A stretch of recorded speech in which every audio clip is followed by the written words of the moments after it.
દાદુભાઈની એક કવિતા છે કે શબ્દ એક શોધો તો આખી સહિતા નીકળે અને કૂવો એક ખોદો તો આખી સરિતા નીકળે. સાહેબ સાંભળજો, આ વાગોળવા જેવી કવિતા છે.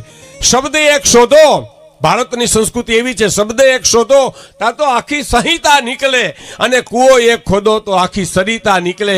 જુદી તાસીર છે ભારતની ધરતીની, મહાભારત વાવો અને ગીતા નીકળે. સાહેબ વાયુ મહાભારત, નીકળી ગીતા. સાહેબ આ એક જ દેશ ભારત એવો છે કે જેમાં મહાભારતનું યુદ્ધ આવ્યું અને ગીતાનો જન્મ થયો. સાહેબ ગીતા જન્મ.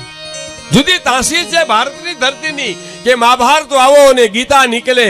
અને જનક જેવા આવી અને હળ હાંકે તો હજી આ ધરતીમાંથી સીતા નીકળે. સાહેબ જનક જેવા આવી અને હળ હાંકે તો હજી આ ધરતીમાંથી સીતા નીકળે. અને લક્ષ્મણ હજી ક્યાંક ધબકે છે લક્ષ્મણની રેખાઓ. સાહેબ હજી ક્યાંક ધબકે છે લક્ષ્મણની રેખાઓ, જ્યાંથી રાવણો બીતા બીતા નીકળે. સાહેબ અને છેલ્લી કડી છે કાલિદાસ અને ભોજના ખંડેરો, જરીક જ્યાં ખોતરો તા કવિતા નીકળે. સાહેબ આ દેશ અદ્ભુત છે, ભારત દેશ અદ્ભુત છે. સાહેબ ભારતને મહા કહેવાય છે, ભારત મહા છે.